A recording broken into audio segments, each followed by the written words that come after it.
My name is Val Campbell, and I have been asked increasingly recently why I am so suspicious of anything involving government narratives or authority, anything like that. And I kind of realized that a lot of people don't really know my background, and I don't really probably talk about it a lot, although I allude to it some in the prefaces of my books. But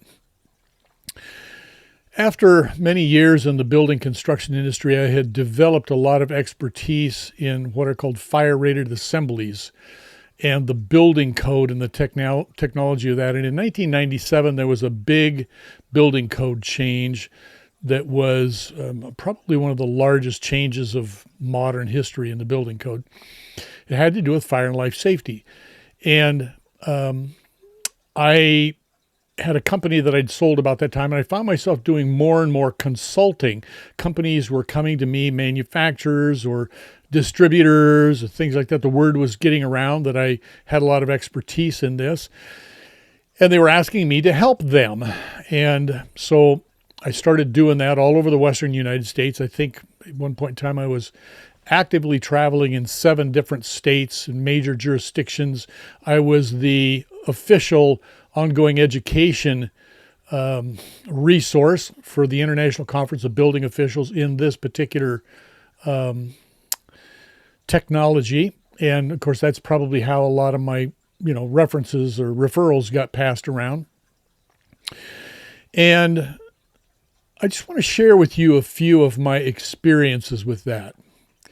First, I want to share with you that every jurisdiction that I went into all over the United States, I encountered the same thing: the amount of corruption, building inspectors, sometimes I suspected officials getting bought off, big companies influencing fraud and influencing contractors to break the law so that they didn't have to experience the cost of including these critical safety systems in their buildings.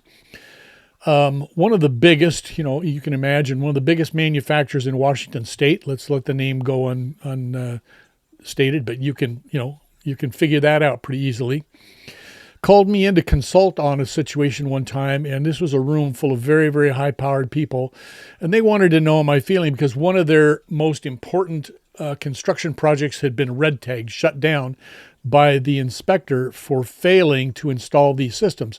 And I went through the whole code thing with them. And the bottom line of that was that a phone call was made to the mayor of the city, and the mayor, by this company, the mayor then went to the building inspector and said, "You're going to let this thing through. It's enough." And the inspector, trying to keep his job, of course, said, "Okay, fine, not my responsibility." So he released the red tag. I saw that kind of thing happen all over again, or all over the place, many, many times. I would get called into a big general contractor, some of the biggest general contractors in the United States, and they were putting bids together and looking at projects, and some of them had projects underway that they had this come up on. And time after time after time, they would sit there right in front of me and tell me that they weren't going to do this. They'd actually signed contracts stating that they were going to, that this was part of the specifications, but they weren't going to because they could pocket the money. In one case, I asked this project manager, I said, "How are you going to respond when you are shown this particular area of the specification that says all penetrations will be protected?" And he looked me straight in the eye and he said, "Well, it says all penetrations, but it doesn't say those penetrations in particular, and we're just not going to do them." So this is what I saw all over the place: hospitals, schools, nursing centers. These are critical life safety systems to protect vulnerable populations. They were just being violated all over the place. And I was requested to serve on an attorney general's task force investigating corruption between the building industry and construction. And they wanted to focus on this particular area because it's so relatively easy to prove that this wasn't done. And we went into high schools, hospitals, all kinds of places, and did forensic work and found massive code violations. One high school up in Washington had 1,000 building code violations. We had another high school down in Ocean Shores, frankly, that they essentially tore the whole thing apart and had to redo it. It was so bad. And so the downside, or the offshoot, if you want to call it that, of that investigation was that eventually we had to go to the legislature to get funding for prosecution. You get funding for the investigation, then you go back and show your findings, and supposedly they fund the prosecution of these criminals. And they are criminals. We were going to go after these people for fraud, and there were lots of them that we found. And the criminals went to the legislators, the people that are supposed to be representing the public, gave them money, and they pulled the funding from the entire investigation and shut it down. Now, we saw this all over the place. This was not uncommon. I saw building inspectors getting trips to exotic places. One guy got a $1,200 shotgun. Another guy got a boat, literally a sailboat, was given a sailboat to allow some things to go through that didn't meet code. I was pulled into a major hospital project to consult on this particular area. And as part of that, I had a meeting with the building inspector and the plan examiner for this small town. I wanted to know their interpretation of a particular area of the code as it applied to this hospital. Hospital now, right? We're talking about vulnerable population to the max. They explained the situation. We kind of went over the pros and cons of the building code and all the legalities and everything. Went home. This was 4 o'clock in the afternoon when we got done with this meeting. And I got a phone call at my house at 7 o'clock the next morning from the superintendent of one of the largest construction companies in the United States, threatening my children if I didn't pull away.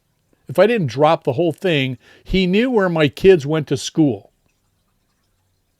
Now, that's pretty shocking, because the only way he would have known that I was there was if the inspector or the plan examiner had called him and told him, hey, this guy's checking up on your job. Interestingly enough, 2 weeks later, I got a call from that general contractor's headquarters. And the woman explained to me that they had this massive problem all over the country because they'd been doing all these projects, big hospital jobs, and now they were being attacked for violating the building codes and all of these nefarious issues that they wanted me to hire on with them as a consultant to help solve this problem. I just laughed at her and told her the story. I said, your problem goes way deeper than you even know. And I'm not interested. I'm going to take care of my kids because there's nothing you can do about this. When they shut down the investigation, I and the other engineers and things that were involved in this were so upset. I called the media and I asked them to interview me to expose this situation. All of them refused. Their statement to me was that their boss would not let this expose happen because they were going to protect their legislators.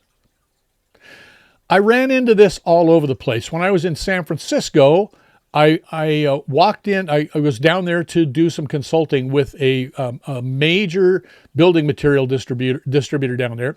The night that I flew in, the guy that I was going to spend 4 days with, driving around with him and educating him on this particular thing, he took me into a restaurant, and it was instantly you walk in, and this was down in Fremont, Italian restaurant. I walked in, and we're sitting there, I'm looking around, and this is really interesting. And he goes, oh yeah, this is a mob hangout. He said, you're in the safest place in town. Nobody will hit this place. I mean, it was like amazing. The cliches, right? So the next morning I go into the office of this company and the boss instantly goes, psst, psst, psst, psst, come in here. So I walked in his office, he says, close the door. All right. He said, you're going to be driving around with Todd for the next 4 days. I said, yeah. He said, I don't want to know anything he does. I don't know anything. I don't know anything about this. I said, I don't know what you're talking about. He said, just don't, whatever he does, I don't want to hear about it. I don't know. Okay. That's interesting. Well, I drove around with this guy for 4 days as he bribed and the corruption of the people that he interacted with.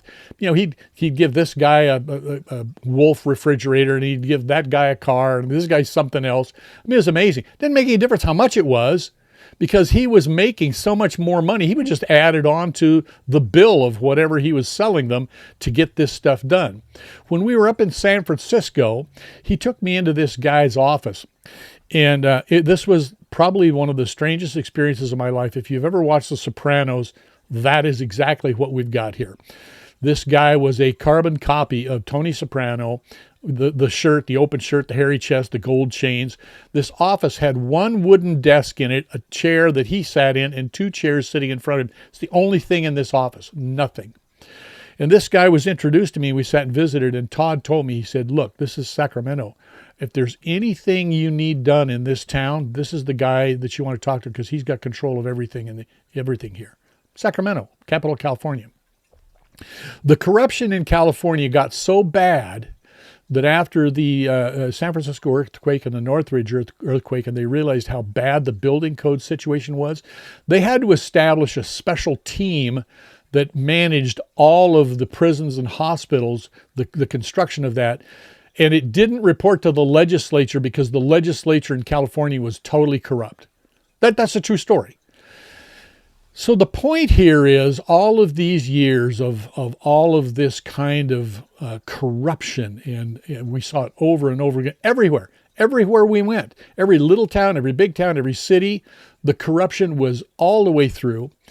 Later on, I was really involved in the virology industry, building virology laboratories. And I sat in a laboratory one day, and this was after COVID. We all knew what went on in Wuhan. By the way, this wasn't even a discussion or really an issue of, oh, gee, I wonder what happened. These guys all sitting in the room knew exactly what happened over there, as did our intelligence teams, by the way, which I confirmed later my research by sitting and talking to the person who's in charge of the spy networks in China. Okay, that's personal, straight face-to-face conversation. And in this meeting with these virologists and the director of one of the most prestigious institutes in the world, this guy proceeded to tell them that they had a series of experiments that they needed to be run. They were what are called BSL-3 experiments, biosafety level 3 experiments, but they didn't have a BSL-3 lab available, so that they were going to do these in a BSL-2 lab. This is the grant that they wanted the money from didn't have enough in it to actually bring that BSL-2 lab up to BSL-3. Now these virologists all sit there, and I'm looking around the room. This is weird, man. You're going to do BSL-3 work in a BSL-2 lab? I mean, that is a clear life safety violation because it can't contain the pathogens that they're working with. It's not possible. These virologists are kind of really uncomfortable. They're fidgeting in their chairs, looking back and forth, and said, well, that's not right.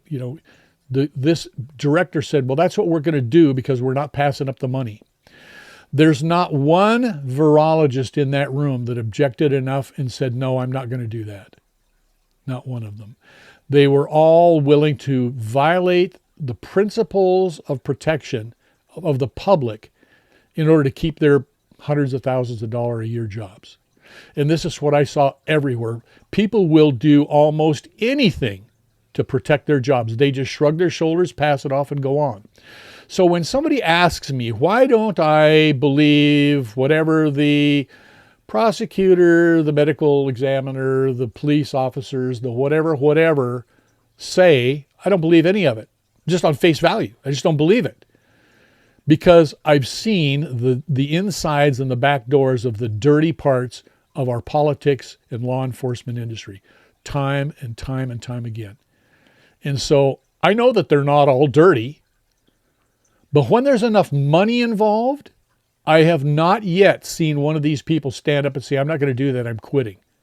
They all shrug their shoulders and say, yeah, okay, I'm paid a lot of money to do this and I'm not going to lose my job. Or, yeah, you know what, I'll take that shotgun or that trip to Hawaii or that, $50,000 sailboat or whatever it is. That happens all the time. So that's why. Now you can say what you want about that, but this is why when I'm asked these things and I look at, well, the medical examiner said this or the police officer said that or somebody else said something else, I look and I go, I wonder what the backstory is, because all too often, that's what I've experienced in my life. There's something else that went on, and I'm wondering, how much money did that cost somebody? That's the way it is.